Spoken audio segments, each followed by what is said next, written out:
Salam proletar, merdeka semesta, kawan pejuang.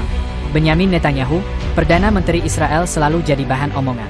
Selain karena kontroversi dan kejahatan perang, genosida di Gaza selama lebih dari 2 tahun ini, Netanyahu dikabarkan menjadi diktator yang ogah turun dari tampuk kekuasaan. Hal ini menyusul rencana Netanyahu yang menyatakan siap kembali mencalonkan diri sebagai Perdana Menteri Israel di pemilu tahun depan. Kesiapannya kembali mengikuti pemilu, kembali memimpin Israel di tengah banjir darah di Gaza memicu sentimen negatif dari dalam dan luar negeri. Menyoal Netanyahu, selama lebih dari 3 dekade, dirinya memegang kendali atas arah politik dan militer Israel. Ia menyebut dirinya sebagai pelindung bangsa, tapi bagi dunia, ia semakin tampak sebagai arsitek penderitaan, sosok yang memimpin perang paling mematikan di Gaza dan mengabaikan jeritan kemanusiaan. Kawan pejuang, di bawah pemerintahannya, serangan ke jalur Gaza setelah 7 Oktober 2023 menewaskan hampir 70.000 jiwa, warga Palestina, mayoritas perempuan dan anak-anak dan elemen lainnya bahkan termasuk rekan medis dan para jurnalis yang bertugas. Kota demi kota hancur, rumah sakit menjadi puing, dan warga sipil dibiarkan kelaparan di bawah blokade yang ia setujui. Sampai hari ini, meski kesepakatan gencatan senjata sudah diteken, kini, Mahkamah Pidana Internasional, ICC, menuduhnya melakukan kejahatan terhadap kemanusiaan dan genosida. Sebuah cap yang menodai reputasinya, tapi juga mencerminkan apa yang selama ini diabaikan dunia, bahwa kekuasaan Netanyahu dibangun di atas penderitaan orang lain. Kawan pejuang, mengutip BBC, Netanyahu selalu punya satu jawaban untuk setiap kritik, keamanan.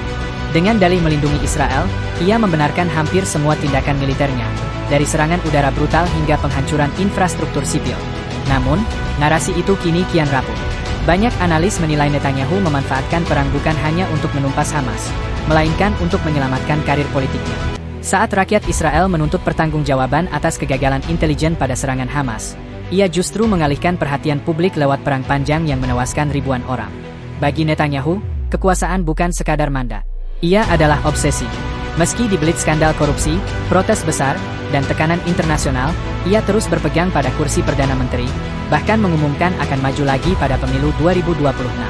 Kawan pejuang, lahir di Tel Aviv pada 1949, Benyamin Netanyahu tumbuh di keluarga nasionalis sayap kanan. Ia sempat tinggal di Amerika Serikat, tempat ia belajar cara berbicara dengan gaya tegas dan populis, kemampuan yang kelak membawanya menjadi politisi paling lihai di Israel.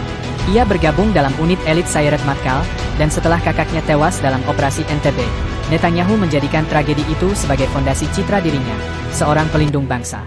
Tapi di balik kisah heroik itu, terselip narasi manipulatif, ia menjual trauma nasional menjadi alat legitimasi politik. Sejak menjabat Perdana Menteri pertama kali pada 1996, Netanyahu tak pernah benar-benar pergi dari panggung kekuasaan. Ia tahu cara memainkan ketakutan publik, menciptakan musuh, dan menempatkan dirinya sebagai satu-satunya pelindung Israel. Dari situlah lahir julukan, King Bibi, Raja tanpa mahkota yang menolak turun tahta.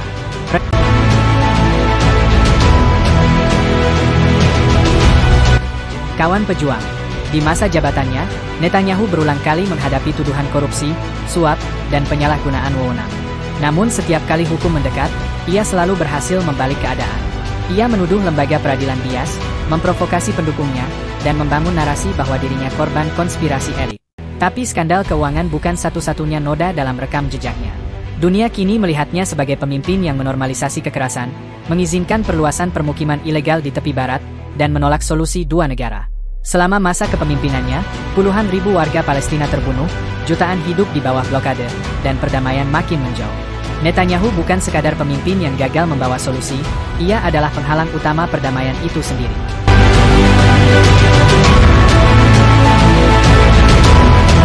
Kawan pejuang, Gaza menjadi cermin paling jujur dari siapa Benyamin Netanyahu sebenarnya.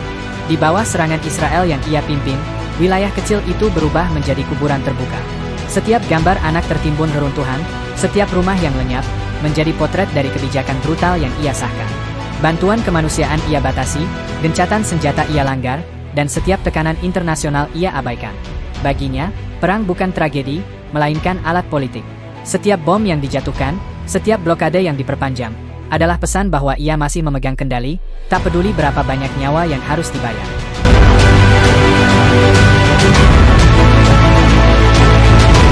Kawan pejuang, Netanyahu kini tercatat sebagai pemimpin terlama dalam sejarah Israel, melampaui David Ben-Gurion. Namun kekuasaannya justru meninggalkan Israel dalam kondisi paling terpecah. Ia kehilangan kepercayaan publik, dicemooh oleh sebagian jenderal dan mantan pejabatnya sendiri, dan menghadapi tuntutan internasional yang bisa menghancurkan reputasi global Israel. Dunia tak lagi melihatnya sebagai pelindung, melainkan penghasut perang dan simbol impunitas. Di usia 76 tahun, Netanyahu masih berjuang mempertahankan kekuasaan yang mulai rapuh. Tapi semakin ia mencoba bertahan, semakin jelas satu hal, warisannya bukan tentang keamanan Israel, melainkan tentang ambisi pribadi yang menelan kemanusiaan. Benyamin Netanyahu mungkin akan dikenang sebagai tokoh yang kuat. Tapi kekuatannya tak lahir dari keberanian, melainkan dari ketakutan yang ia ciptakan sendiri. Dan di balik setiap pidato tentang keamanan Israel, ada gema ribuan nyawa di Gaza yang tak akan pernah bisa ia hapus dari sejarah.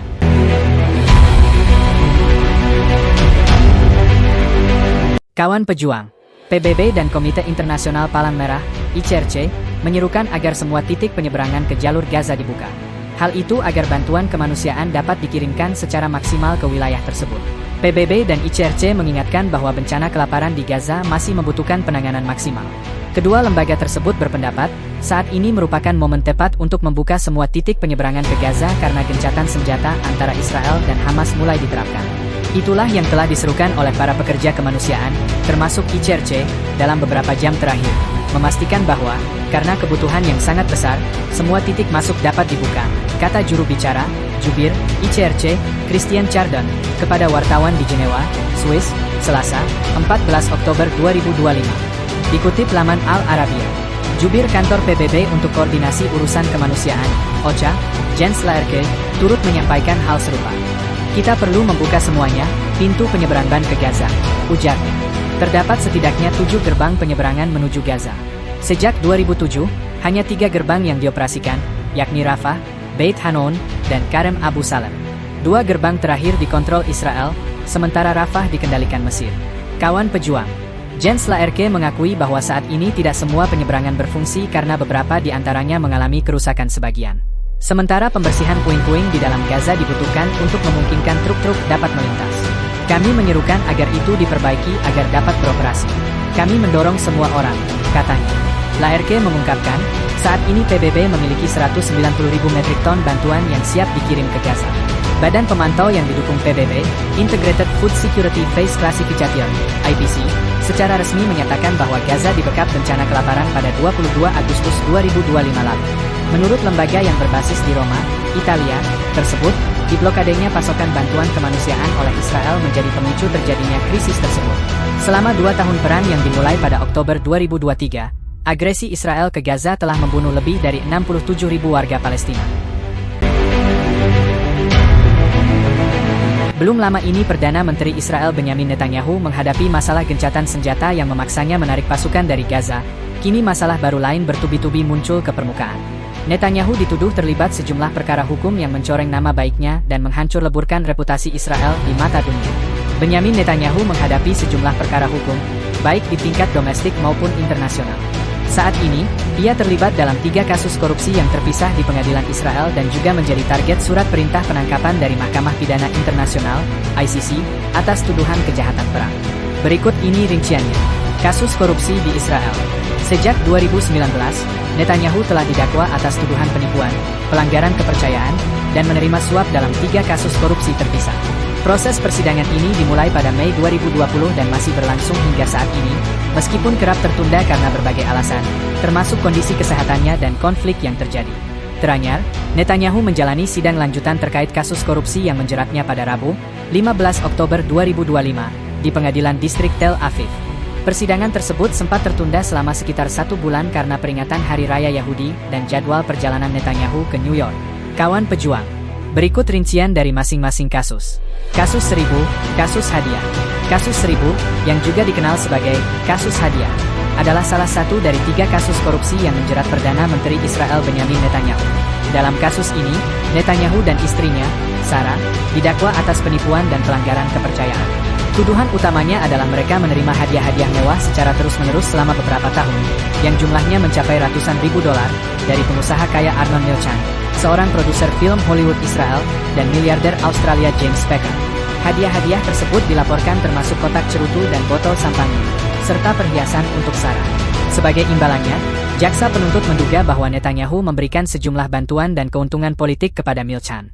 Contohnya, Netanyahu diduga membantu Milchan dalam urusan visa Amerika Serikat dan mempromosikan legislasi yang akan menguntungkan pengusaha Israel yang tinggal di luar negeri, termasuk Milchan. Meskipun Netanyahu selalu membantah tuduhan ini dan mengklaim hadiah-hadiah tersebut hanya tanda persahabatan, Jaksa Agung Israel saat itu, Avichai Mandelblit, menyatakan bahwa pemberian hadiah yang terus-menerus tersebut telah berubah menjadi jalur suplai. Persidangan untuk kasus ini masih berlangsung dan menjadi salah satu sumber utama tekanan politik terhadap Netanyahu. Kasus 2000, kasus surat kabar. Kasus 2000, yang juga dikenal sebagai kasus surat kabar, melibatkan dugaan kesepakatan koruptif antara Perdana Menteri Benyamin Netanyahu dan Arnon Noni Moses, penerbit dan pemilik pengendali salah satu surat kabar terbesar di Israel, Yediot Ahronoth. Jaksa penuntut menduga bahwa pada tahun 2014, Netanyahu dan Moses mengadakan pertemuan rahasia yang direkam, di mana mereka membahas kemungkinan pertukaran keuntungan. Moses menawarkan untuk meningkatkan liputan media yang menguntungkan Netanyahu dan memburukkan lawan-lawan politiknya di Yediot Ahronoth. Sebagai imbalannya, Netanyahu akan menggunakan pengaruhnya untuk melemahkan pesaing utama Yediot, yaitu surat kabar gratis pro-Netanyahu, Israel Hayom, yang didanai oleh Sheldon Adelson. Dalam percakapan yang direkam, Netanyahu dan Moses dilaporkan secara terperinci mendiskusikan cara-cara untuk membatasi peredaran Israel Hayom melalui undang-undang atau langkah-langkah lain. Tujuannya adalah untuk mengurangi kerugian finansial yang diderita Yediot Ahronoth akibat persaingan dengan surat kabar gratis tersebut, dan sebagai gantinya, Netanyahu akan mendapat perlakuan media yang jauh lebih baik. Meskipun perjanjian ini pada akhirnya tidak terrealisasi, jaksa penuntut tetap menganggap diskusi itu sebagai upaya suap. Bukti percakapan ini ditemukan selama penyelidikan terhadap mantan staf Netanyahu dan menjadi inti dari tuduhan terhadapnya. Atas kasus ini, Netanyahu didakwa atas penipuan dan pelanggaran kepercayaan. Dakwaan tersebut didasarkan pada argumen bahwa meskipun kesepakatan itu tidak tuntas, negosiasi itu sendiri sudah merupakan pelanggaran berat terhadap kepercayaan publik. Kasus ini menyoroti hubungan yang tidak sehat antara elit politik dan media di Israel, yang memicu kontroversi besar tentang independensi pers dan integritas pemerintahan Netanyahu. Selama persidangan, Netanyahu terus membantah tuduhan ini, mengklaim bahwa ia hanya mencoba menjebak Moses atau bahwa ia tidak berniat untuk benar-benar melaksanakan kesepakatan tersebut. Kasus 4000, kasus Bezek. Kasus 4000, yang dianggap sebagai kasus korupsi paling serius yang menjerat Perdana Menteri Israel Benyamin Netanyahu, berpusat pada dugaan skandal quid pro quo dengan Shaul Elovitch, pemegang saham pengendali perusahaan telekomunikasi raksasa Israel, Bezek.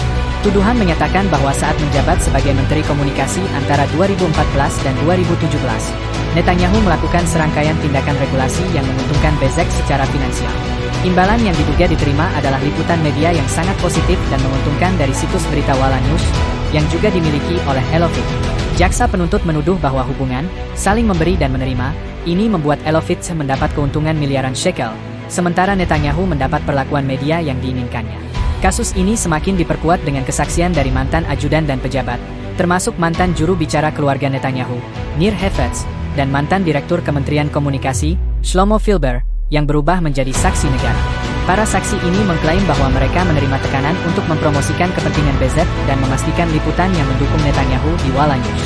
Meskipun Netanyahu selalu membantah tuduhan ini, persidangan yang masih berlangsung telah mengungkap detail-detail yang menunjukkan adanya konflik kepentingan yang signifikan dan penyalahgunaan kekuasaan, yang merusak integritas lembaga-lembaga pemerintahan Israel.